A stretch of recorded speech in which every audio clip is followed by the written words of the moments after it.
to Strictly Rangers. I'm Jacob Brown, joined here with my dad. Unlike the banner behind my head, the Rangers are actually winning games right now, so that's nice to see. They've beaten the Devils 3 times so far. They play them again. Is it back-to-back? I think tomorrow's Sunday. I think they play again tomorrow. But if you're listening to this after the 4th game, I would safely assume that the Rangers 4-0 swept the Devils. I don't care about jinxes. The Devils suck. The Rangers are better. It's going to happen. Oh, come on. You're killing me. No, I'm not believing in it. The Rangers are better. Shesterkin's allowed 3 goals in 3 games. Listen, but 2 goals on 2 shots. What?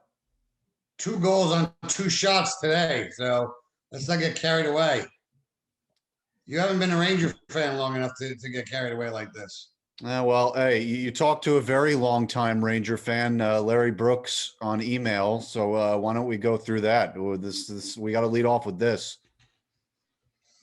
All right, put me right on the spot here, huh? Yes.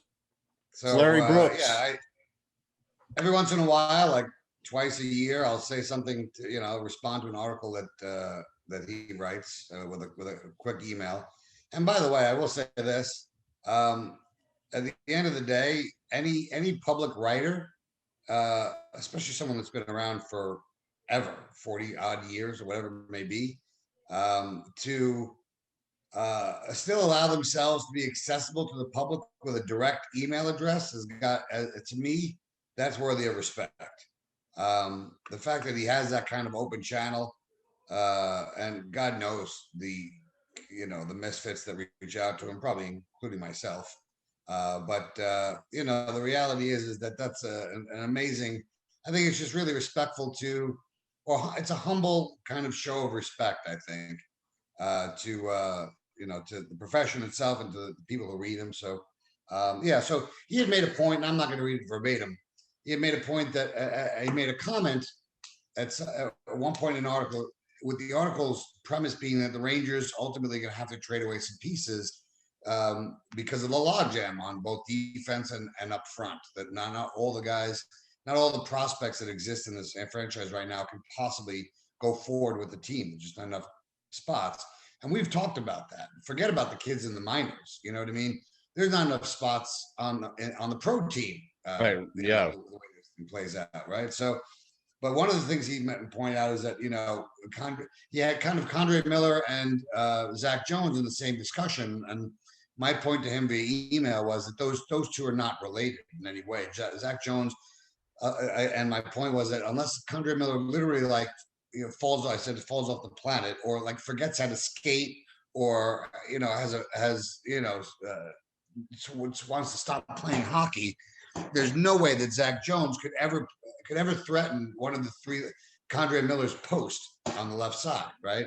The only way Zac Jones is in the equation is if Miller's not part of the equation. And I don't see the Rangers being short-sighted enough to ever think, no matter who's coming back in that trade, unless it's like Connor McDavid, who else, even in Eichel, would you rather have a 21-year-old, 6'5", 230-pound guy, or figure out amongst the 12 guys that you have who can play center? Because if you're giving up Miller for Eichel, that means you're also giving up boatloads of other talent as well. So you're going to be diminished tremendously, right? So he took the point, and he said that his larger point was that the Rangers have to give away significant pieces at some point. And in that regard, I agree with him wholeheartedly. Yeah, well, I mean, we're really big on Miller. We were on him before the season. We've been on. I mean, before we did this pod, we've been on him for years. I mean, I've been telling people for years, just wait for Miller. He's coming. This guy, leading defenseman scorer in college. He's big. He's strong. He's got, he's good defensively, obviously. And he's here. He's doing the job, and there's no reason why he should be gone or even considered to be traded. Listen, Zac Jones, really cool. He signed his entry-level contract. Congrats to him for winning the national championship. But at the end of the day, he's going to have to show that he's good almost immediately, because there's a lot of defensemen coming up, and you've got Nils Lundqvist, you've got Braden Schneider, you've got Matt Robertson, who I'm really high on. Matt Robertson, he's 6'4". So my personal, if I'm looking to the future, and this is probably going to upset a ton of Ranger fans, I want that third pair to be Robertson and Schneider because one's 6'4", one's 6'2". They're both offensive defensemen. You know, they're known for being offensively high in quality. And Zac Jones, yes, he's a very good offensive defenseman, but he's 5'10". So is Adam Fox. Lindgren's 6 foot or whatever he is. He holds his own physicality wise, and you know, in fights and when people are hitting him, he hits back. That's all well and good, but you need that protection size wise. Zac Jones, unless you're pairing him with Schneider, unless you're putting two lefties on the third pair with Matt Robertson, I don't see how it works out. And that's why you and I are against Nils Lundqvist as well, because he's another tinier guy. If the Rangers want to go out and get a Jack Eichel, give him Jones and Lundqvist. I don't care because I'm good with Robertson and Schneider. I think they'll be a great third pair, especially when the top four is locked in for a very long period of time. And that's how I view this defense. So I agree with you. Miller's name shouldn't have even put in there. I get what Larry Brooks is saying, that you have to make the point that someone's got to go because someone is going to go. And this is actually a conversation that we've been having. Might have to be Jacob Trouba. And I'm going to read off his stats, and it's not offensive that he's really impressed us. And I'm pulling up the picture here. So Jacob Trouba, this was tweeted out by New York Rangers Stats and Info. He's the only NHL player who has recorded 100 plus hits, 75 plus block shots, and 15 plus takeaways this season. He has recorded either 3 plus hits or 3 plus block shots in 10 of the last 11 games. And he's logged at least 22 minutes of ice time in 12 of the last 18 games. That's super valuable. I love that. Offensively, he's not bringing it for you, and not for $8 million. What he's doing right now, I love it. He's great defensively. You can rely on him. He's not going to make mistakes. He's physical. He does everything you want. That's not worth $8 million. And especially when Adam Fox is going to get $8 million eventually. Lindgren's going to get a contract. Lafreniere is going to get a contract. Zibanejad's going to get extended and get more money. You're already paying Panarin and Kreider. What are they going to do with Strome and Buchnevich? One of them or both of them is probably going to have to be gone because of how many people. You're going to have to pay Igor. You can't fit Trouba, period. So I think if you're looking at the outlook of this defense 3 years down the line, Trouba might be the guy that's heading out the door. So again, I love Jacob Trouba. I love what he's doing, not for $8 million. I'm torn on this. Jacob Trouba is not.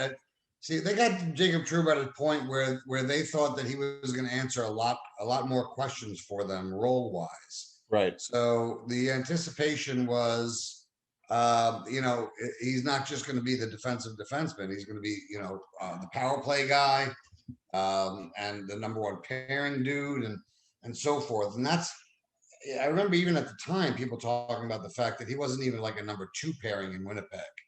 No, he was. Dustin Byfuglien. Yeah, I mean, I wanted him. I'll be candid because again, and I'm not going back in time and saying it was a bad deal by any stretch. And the Rangers probably overpaid, but that was the market at the time. But we needed a guy like that, 6'3", 200 and something pounds that could be a lockdown defenseman. And he's 27. Again, the offense. What was that? He's 27 still. Yeah, he's still young. At the time, you're thinking there's more offensive upside. But the reason why he's not worth $8 million is there's a couple of reasons. One of them is named Fox, because Fox is always going to be better than Trouba from an offensive perspective. And the other reality is now that even if he's a master at what he's doing, which he's upped his game, he's a presence, he's a locker room presence. $8 million is a big nut for a guy who is doing what he's doing. And the question remains, the real issue with Trouba is how are you going to unload an $8 million contract for a guy who's like a number two type of defenseman on another team, right? Maybe he's a number one on another team. I don't know. I don't think he's going anywhere. I think from a leadership perspective, everything you hear about him in the room is that he's really kind of taken on that mantle. Well, he's got an A on his chest. Yeah, and more so than Kreider and Zibanejad even. I think what David Quinn was quoted the other day as saying in between periods he didn't even go in the locker room, and Trouba ran the room. Basically, I think it was one of the Islander game. I think, when they lost 3-2 in overtime. So I look, I think Troop is a staple. We've talked about it before. In a perfect world, Schneider is what he looks like, what he looks to be, a kind of a nasty, moody, you know, physical pain in the ass, more than a pain in the ass, kind of a brute out there, guy who lines people up. And then Fox, and then let Fox dipsy doodle around and be the PowerPoint guy, but this is going to get hard real soon, and maybe as soon as next year, the Rangers might be playing some meaningful games. And if that's the case, you're not going to win with Lundqvist. You're not going to win with Zac Jones. Lindgren might even be on the bubble. Brendan Smith is going to be gone. It's the left side that's got to be figured out. And Miller, you triple down on that dude. Like, 2 strides, he catches up with any winger trying to beat him. His stick is amazing. He's very Seth Jones like in a lot of ways. And because Seth Jones is also a mountain of a man, but he's not running around looking to plow people. He just physically can marginalize players just because of his size, bulk, and strength. And Miller does that exceedingly well also. And I think that he's going to grow offensively.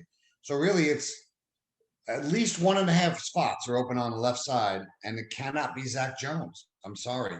The UMass coach said he's very much like Adam Fox.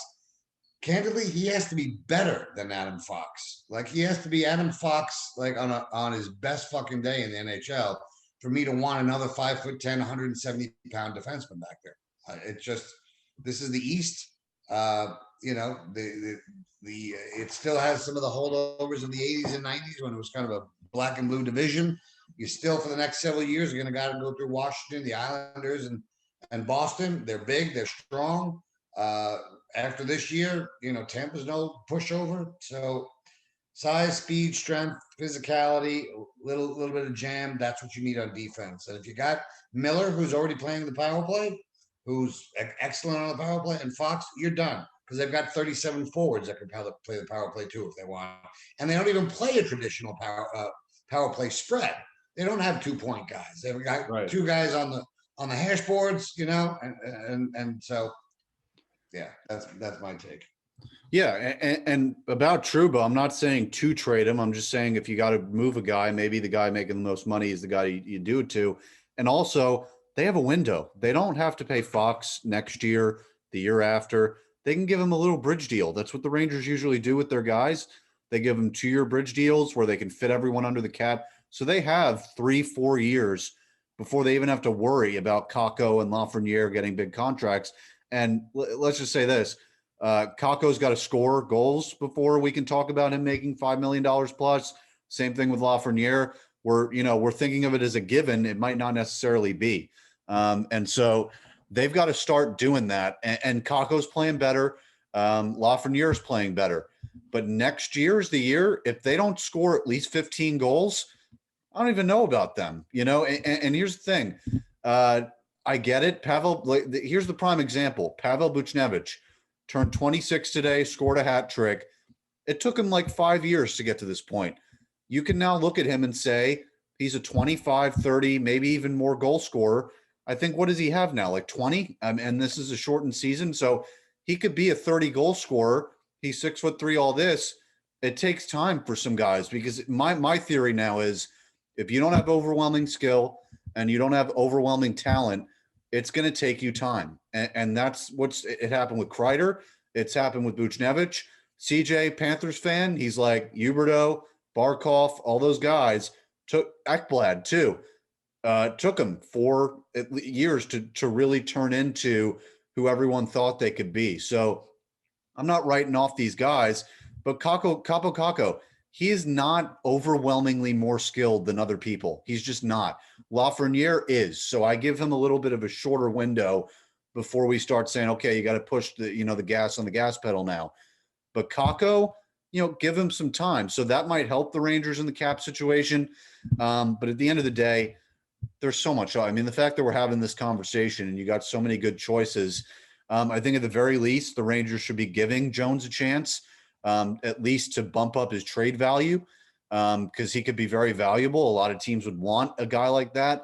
You know, let's say at Colorado, for instance, they don't have a very good third pair.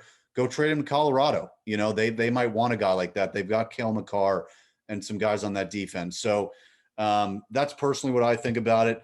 But now let's talk about the Rangers beating the shit out of the Devils this week. Igor Shesterkin, first 2 career shutouts ever, back-to-back games against the Devils. Today gave up 3 goals in the 6-2-3 win.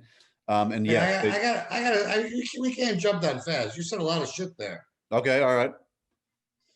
We gotta talk about that because I mean, I don't know. Like, here's the thing.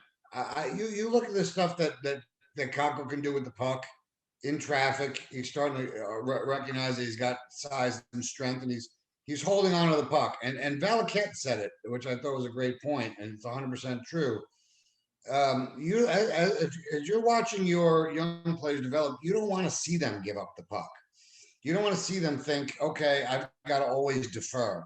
And now Kako is finally learning that, right? He's learning that he can be the guy that holds on to that puck and looks for the right opportunity and slows the game down. And you know, we're talking, and realistically speaking, 100 games into his career and as frustrated as at times to think, and I'll admit to it. I'll admit to it because as a Ranger fan, there's been so few guys that came in the league and didn't suck ass. So few prospects that didn't turn out to be mediocre piles of shit.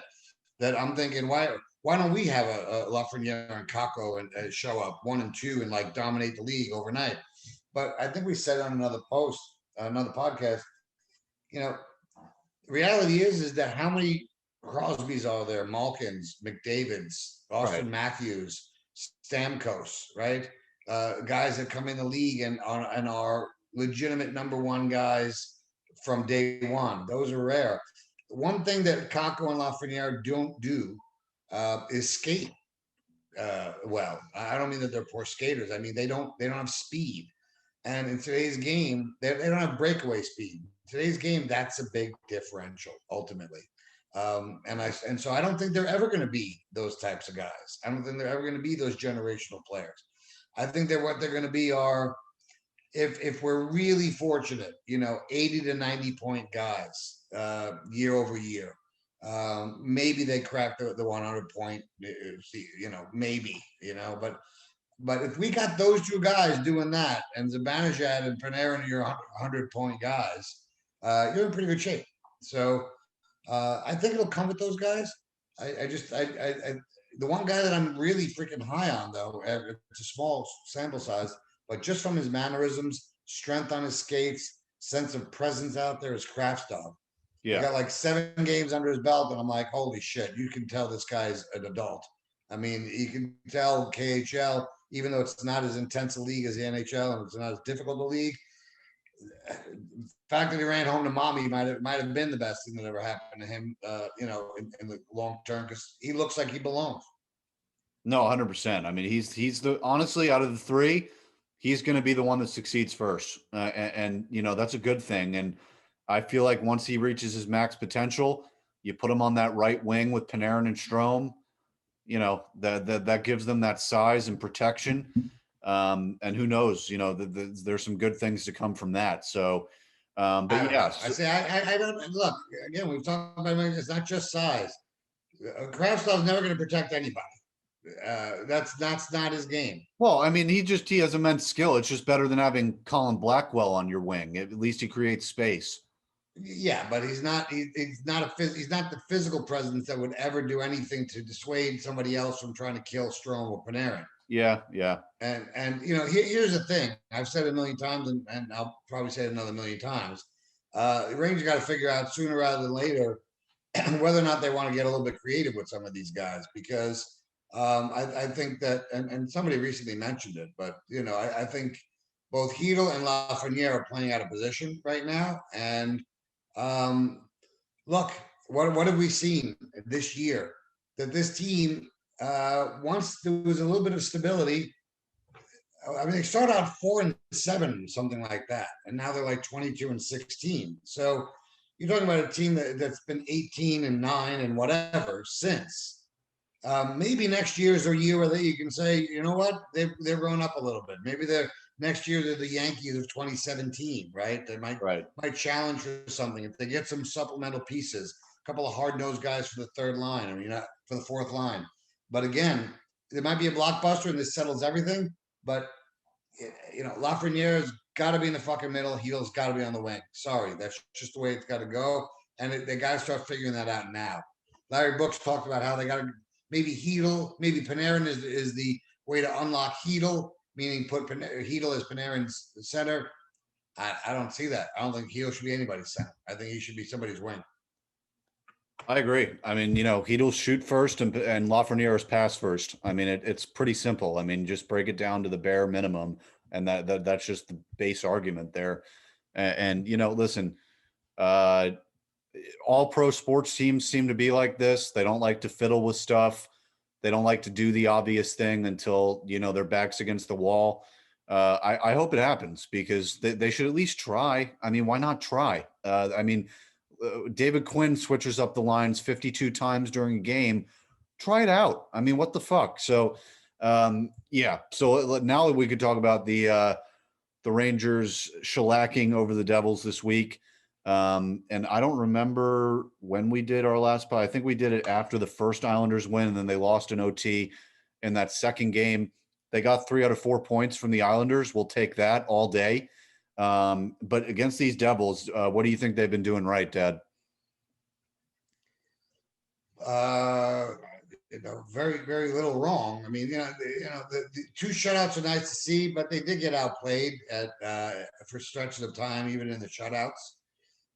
Today is a 6-3 win, but it was really a knuckle, a nail biting experience because they gave up those 2 goals in the third period, and after the first period, they were thoroughly outshot and outplayed by the Devils. So, but I don't want to focus on the negative aspect here. 3 wins is 3 wins. What I liked, Shesterkin is what I'm always, even though it's nice to see what's happening now, I'm always projecting. And what I'm finally seeing now is Shesterkin really is back to that guy that is just, you can't get it past me, And today gave up 3 goals. The second goal that Subban scored, first of all, Miller was directly in front of him, literally. So that's number one. Number two, that shot legitimately might have went 175 miles an hour. Like, I don't know if any. I mean, it was perfectly placed over Shesterkin's right shoulder. Like, I think in practice he would, with nobody in front of him, he wouldn't have stopped that. He just looks stable, calm. He's fast in the net. He just covers a lot of ground. He's aggressive. So I think they got their goalie of the future, which may have been in doubt earlier this year. And if he continues the ability to stay healthy, that'll be great. But what they would do, but this is what growing teams learn how to do: win games they shouldn't win, and this bodes well for next year. It's that simple. And I love what Valaket said between the periods. He said you got to go out there. I'm paraphrasing, but he's like, you can't feel sorry for New Jersey right now because you got to go out there and bury them. He's hardcore, man. He's Michele. I mean, listen, Micheletti has to go away. Period. It's that simple. He's now just starting to say some like marginally negative things, but he doesn't have the insights that Valaket does. And if I was him, I'd be nervous. Your audio is off. I think it's a message because they never used to do this. They do the little Valaket report during the period. Yeah. So they go to his breakdown during the game. So they never did that with studio people. No, never. I mean, and if you've got a color commentator who's supposedly you're a hockey expert in the box, that's a great point. What the hell do you need to go to your guy in the studio for? Yeah, why can't Joe do that and look at the tape and say this is what's happening? So I think you answered your own question because he can't. Oh God! Hey, well, he works for NBC. He does playoff games, so people must see something in him at least. But we don't like him. No, I don't. He's not. I'll be the first to say it. Ranger fans spoiled. There's no doubt about that. Even you go back to the Jim Gordon and Bill Chadwick Big Whistle days. Yeah. The Rangers have had legitimate, legitimate kind of personalities back there. Bill Chadwick was, I think I told you, he was the referee back in ancient times. Yeah. Called a big whistle, and all those hand gestures that you see now for hooking, slashing, holding, all that stuff. He invented those, right? Wow. Yeah. Yeah. So he's talk about a long time legacy, right? He was great to listen to. He was out of his fucking mind at times, but he was really great to listen to, right? Yeah. Then had Phil Esposito. Phil Esposito was also a brilliant analyst, right? And he saw shit on the ice, and after a while you knew why he scored 700 goals, because he would see tip-ins in real time. Like somebody would be like, I think that might hit. He goes, no, that hit off him and him and him, and like and then the replay would go at like 1 mile an hour, and you saw every freaking tip that was every tip in that was hit. So he knew the game. And then in my estimation, the best color analyst of all time, John Davidson. So I'm fortunate to listen to three guys who are just really, really good. And Micheletti is this vanilla package of who gives a shit what he says. And Valaket's back in the studio, insightful, hard hitting, unapologetic, data driven, right? Like, yeah, that too. He's great with the data. Totally. He's teaching people hockey stats, because that's the one thing that hockey differentiates from other sports. They don't have, or they do now, but they did, it's not very widespread to fans about these advanced stats.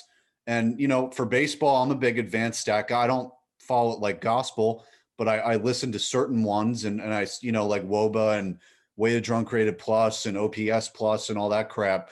But I want those stats in hockey, because just the stat last week, this isn't advanced necessarily, but Kreider being in front of the net for 43% of screen goals, like that, that doesn't show up on a box score. I want to know stuff like that. And that's what Valaket brings.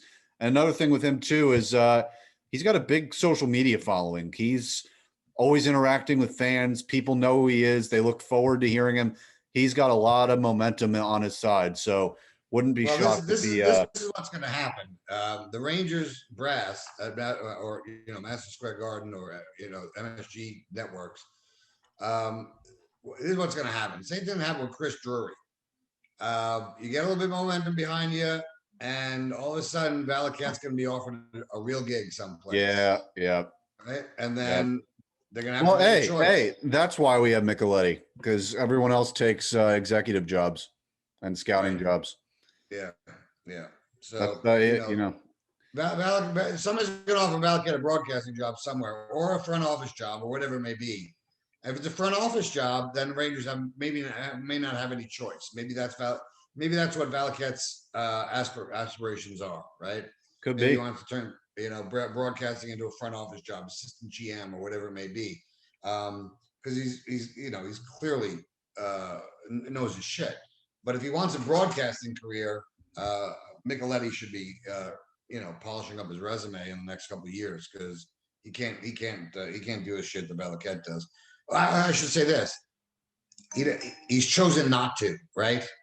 That's the bottom line. Yeah, he's chosen not to. He's been there for 15 years. He's got his NBC gigs. He's fat, dumb, and happy, and good for him. But this is New York, and New York demands the best.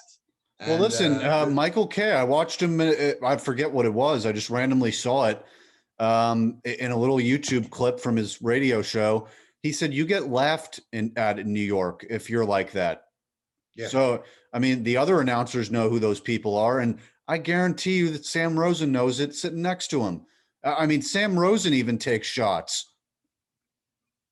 Well, yeah. I look at it this way. Sam Rosen is on record in a recent podcast having said that he learned how to be a better broadcaster from John Davidson, who was essentially an amateur.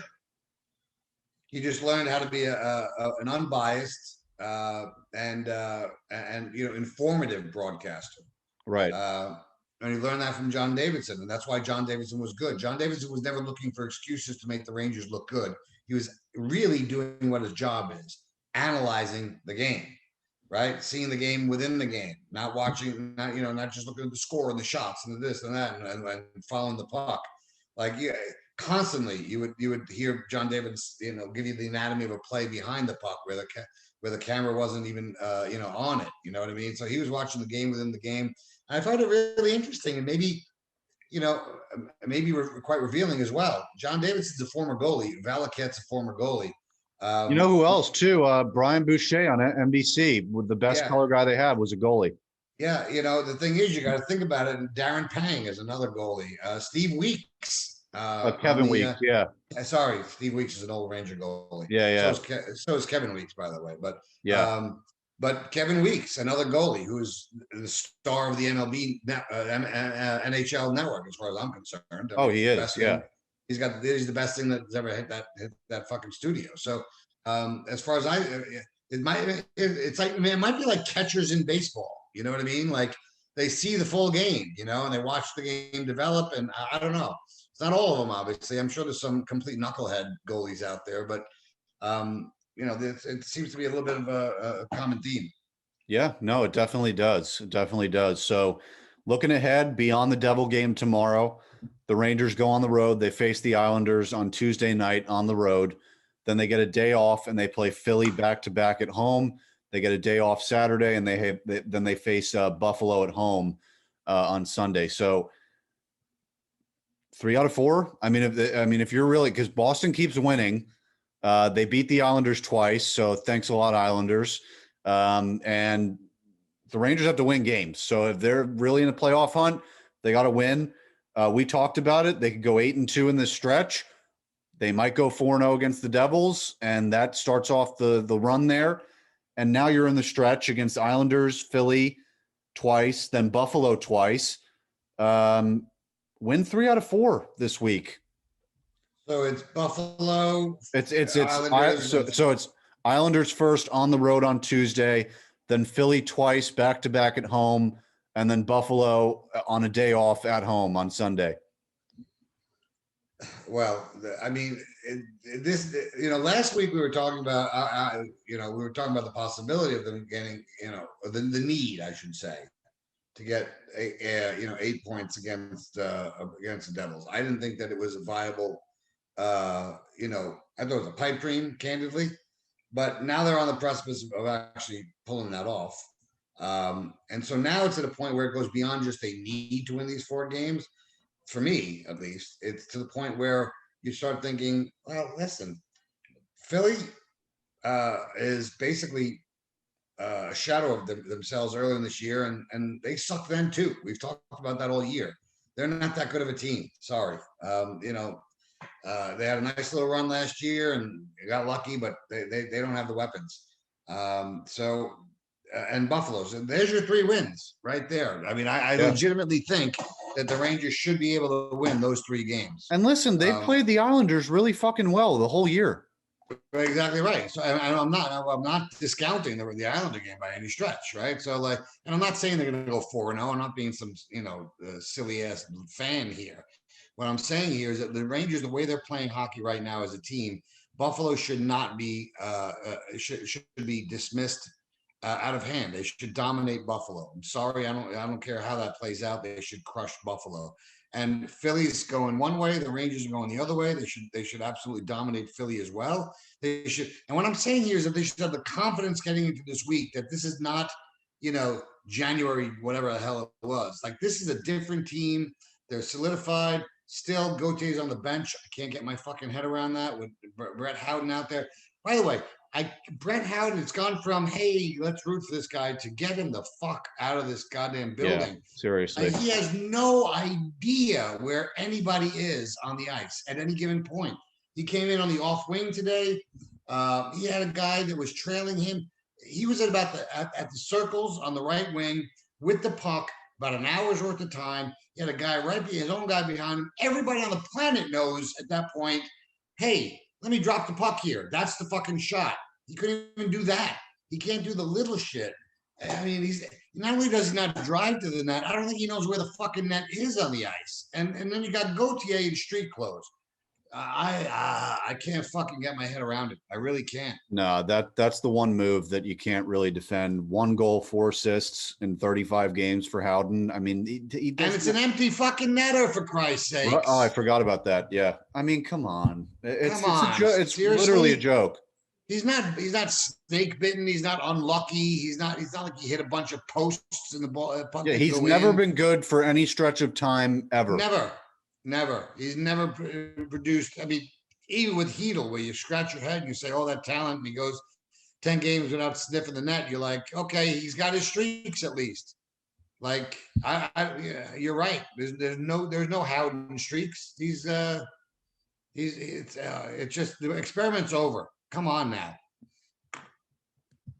So yeah, I mean, listen, the Rangers, they got to go on this streak. Hopefully it happens, and yeah, I mean, they just got to play hard. They got to show. And listen, if they don't make the playoffs, they don't make the playoffs. They're going to lose anyway. They're not going to beat Washington. It would be 1v4.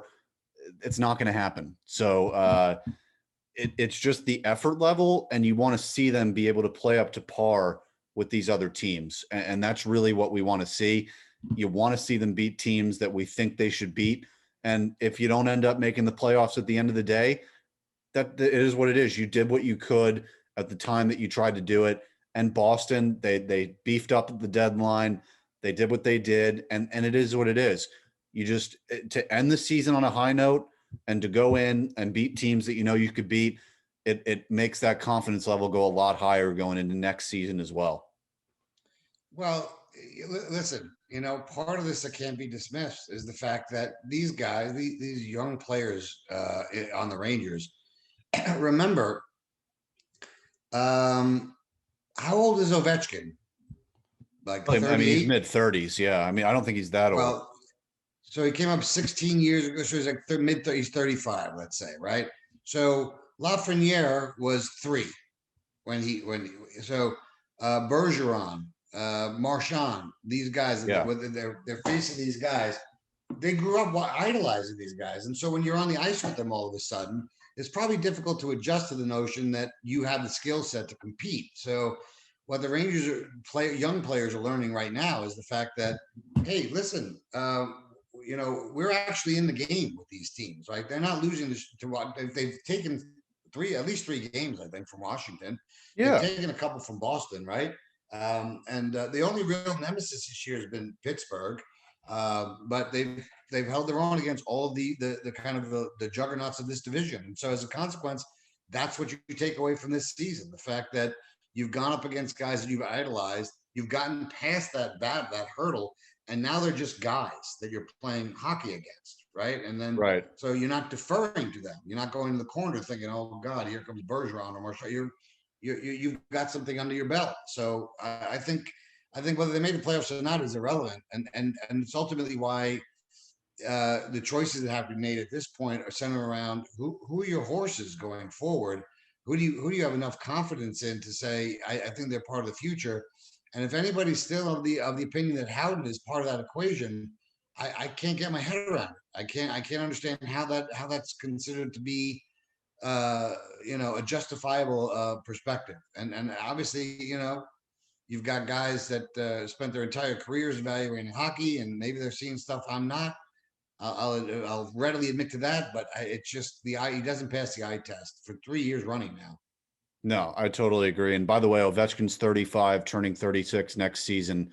Before the season, I didn't think he was that young. Actually, it's because he's got the white beard and the white hair, so you think he's a little bit older. But and the 700 goals, so that too. Yeah, you would think he's been around. I mean, it really is crazy. I mean, career 730 goals, 590 assists, and 1,000. He really has 700. I didn't even know. Oh yeah, he's 730. He's been moving up the list like crazy this year. That listen, as a pure goal scorer, but he goes beyond that, right? When you think about it, because of his physical presence and how he basically can control the ice whenever he chooses to. When you think about the era that he has played in, like if and again, we play this game all the time. It's like saying, basically what it would have been like if he played in the 80s or 90s, he would have had he would have been the guy that did put all put it all together as well. He would have scored 70, 80 goals every year. Invariably, he would have been unstoppable. Oh yeah. I mean, and I'm looking at NHL goal leaders all time. I'm seeing where he is now. He is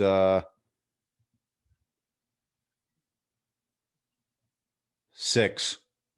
And he's going to be, if he scores 4 more goals, he'll be 5 at the end of the season. He'll beat out Marcel Dion. And then so Ovechkin's got 728 right now, and Brett Hull has 741. So he's going to pass. Yeah, he's going to pass Hull, and then Yager's got 766. So he'll probably pass Yager, and then. So wait a minute. So at 728, so he needs about 38 goals to get past Yager. Yeah, and then Gordie Howe is 801. So yeah, I mean, it's possible. He'll definitely be top 3 of all time. Well, I think he's going to, they've been talking for years about how he might be challenging Gretzky. What was Gretzky was like 892 or something? Yeah, Gretzky's got 894. I mean, I'm not saying Ovechkin doesn't. I mean, but that's, you're going from 728 to 894. So that's multiple more a year. I mean, he can play. Well, let's do the math on that though. That's 166 goals, right? So what you're looking at there is if he has, I don't know. Yeah. The question is, can he score 40 goals a year for the next 4 years? Yeah. Or does he hang on for another? Does he score 30 goals for the next 3 years? Now he's cut it in half or more, right? So 90 puts him at 7 at 18, right? Yeah. If he gets another 90 over the next 3 years, that's 818. And I think it's reasonable to presume that he's going to get at least 30 the next 3 years.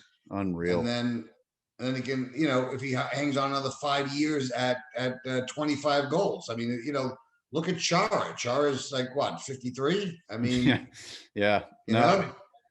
Wow. And it's crazy because we both we saw Ovechkin play at Amalie Arena a long time ago. So that's cool to say that we got to see him play, but we don't like him when we play him. That's the only thing. I like him everywhere else. Don't like him when we play him. But another guy too. I mean, Sidney Crosby this year too. I said it on the hockey pod, which by the way, everyone, Strictly Hockey's out. Adam and I went over the entire NHL trade deadline the other day. I said it on there. Sidney Crosby, it's at the point now where it's like Mike Trout. The guy's good, so you don't really talk about him. Crosby's like the only guy on that team. There, even when Malkin was healthy this year, he wasn't producing like Malkin. And he's got, Kasperi Kapanen, Jake Gensel, Rust.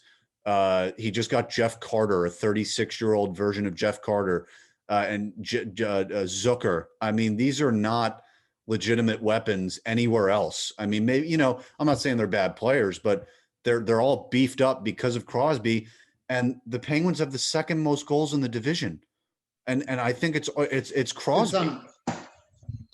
It's really uncanny. It really is. They of the experienced veteran laden teams that are in this division heading into this year, or the teams that I've so let's take a step back, right? I looked at Washington. I presume that they were going to be a threat. I looked at Boston, the same thing. Islanders coming off of last year, structure with Trotz and Lou Lamoriello. I want to talk about by him, by the way. So I looked at those teams and I said they're going to be the cream of the crop. I did not see Pittsburgh coming because they were so top heavy with, even if Malkin was Malkin. It's that 3-headed monster over there, Malkin, Letang, and Crosby. But I didn't think they had enough there. And their goalies are not good. What was that? Their goalies aren't good. Yeah, it's smoke and mirrors, and it's just it's uncanny what's happening this year in Pittsburgh, and a real testament to them also. The Rangers cleaned their clock with that 8-4 win, and then the next game, this must be the key to their success this year. The next game, they shut the Rangers down bad. That's coaching right? That's Yeah. adjustments. That is going back to school after the game and looking at the tape and saying, how the hell did this happen? And that was also on the heels of them having given up 7 goals in the prior game to that. So, that was a massive like coaching timeout, clearly. And they came back, and the Rangers couldn't sniff the offensive zone, much less perform the same way. Well, what did you want to say about the Islanders? Yeah, you guys touched on it. Barry Trotz and his structure and everything like that. And I thought, and this is a testament to the fact that Lou Lamoriello is more under the radar guy for your generation than for mine. But he is hands down the best GM in the history of hockey that I can possibly think of. I mean, when you think about what he's accomplished with the teams that he's been with, he was the architect behind those Devils teams for generations. For that generation. And so I'll say this: the Islanders are, yes, they're reflective of Barry Trotz and what have you, but you cannot undersell the value of what Lou Lamoriello has brought to that franchise from the perspective of legitimacy alone. It's like, okay, we've got an adult in the room. You know what I mean? Right. I mean, they didn't have a stable front office for a very long time. They made really cockeyed decisions. That said, every GM has their hit and misses, and there's guys on that NHL roster for the Islanders right now that are the direct result of Garth Snow, the previous guy there, right? But you don't Garth Snow, regardless of how many decent deals he made, will never have the gravitas that Lou Lamoriello does, and so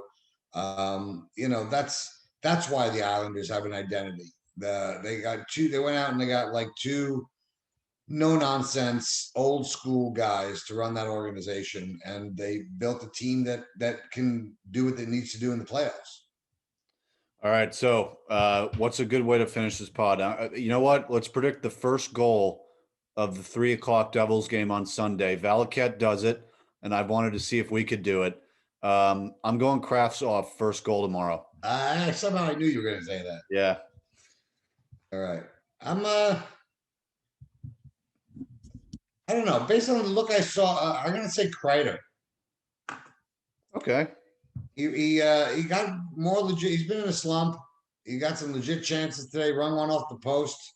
Then he got the empty netter. And I don't know. I think the monkey might be. Sam Rosen even said it at the game. He's like, Chris Kreider, take the monkey off your back, type thing. And yes, it was an open. It was a really nice gesture by by Quinn. Anyway, Quinn put him on there. It was 5-3 at the time. How long hasn't he scored a goal? Oh, it's been a while. He's been in a huge slump, and I think wow. it's like I didn't even realize. And I think it's like, I forget the actual stats, but I think it's like 2 goals in the last like 17 games or something like that. Oh wow. Yeah, and let's not forget here, as nice a season as he's having, he's got 6 of his 18 goals in 2 games. So it's a little bit misleading when you think about it, right? What does that mean? That he's got 12 goals in however many, whatever they probably 40. And 38, 40 games, right? It's Yeah. like, so he's the definition of streaky always, but this year maybe more than ever. And again, though, we talked about it. He brings those extra factors with standing in front of the net that doesn't get quantified. So, and he's a leader and everything like that. But yeah, no, hey, that's a good choice. And hopefully we go 4-0 against the Devils, going in hot against the Islanders after taking 3 out of 4 from them, 3 out of 4 points, I should say, from them the week prior, and then ride it into Philly, ride it into Buffalo. And we'll be right back here next week, hopefully talking about the Rangers going 4-0 again. Maybe we'll see. So again, like I said earlier, Strictly Hockey is available now on Apple Podcasts, iHeartRadio, Spotify, YouTube. You can look us up on YouTube at Strictly Sports Productions. All 5 of our podcasts are separated into the playlist section, so you can find this one, the other pods, very easily through that. Strictly Baseball is coming soon. We got to go over what's been going on. Strictly Yankees. We're going to record it after the game tomorrow, and I I've got a stunt ready. So if you want to see the stunt, watch the Yankee Pod on YouTube tomorrow. I'm going to do something that probably some people are going to laugh at. But so we're going to do that Well, tomorrow. burn that poster behind your head. Shh, maybe. Is that really what's going to be? Yeah, I was going to take it down off the wall. I was going to start the pod, take it off the. Okay, so if you listen to this pod, you got special access to the surprise tomorrow on Strictly Yankees. So check that out. Again, all of them available on the same platforms. And Dad, I know you probably want to say something about the Yankees now. I mean, you can't say nothing. I'll say this: when your favorite hockey team outscores your favorite baseball team every game, every day of the week, you got a problem. That's the perfect way to say it, actually. All right, that's a great way to end it, actually. And Brian Cashman, go home. So, all right, that'll end it for this pod. We'll be back next week. All right, so yeah, for my dad, I'm Jacob Brown, and we'll see you next week.